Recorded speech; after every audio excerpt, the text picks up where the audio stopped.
Selles videos tutvustan teile siis Stiili aku kombitöörista, milleks on siis KMA 135R.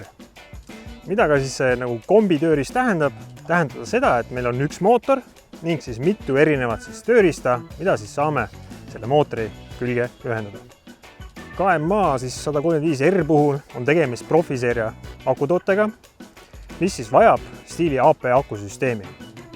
Kombimootoril siis endal on 0,95 kW võimsust, mis siis aitab kõiki neid tööriistu siis käitada. Tööriistadeks on meil siis harjased,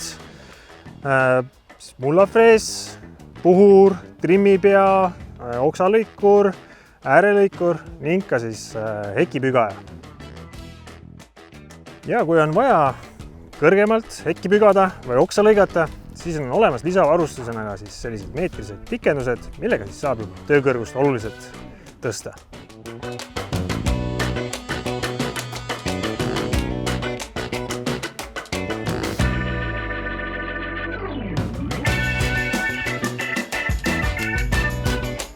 Kui tööorgan vajab kiiremat pööret, siis KMA on reguleeritav siis 3 erinevas kiiruseastmes.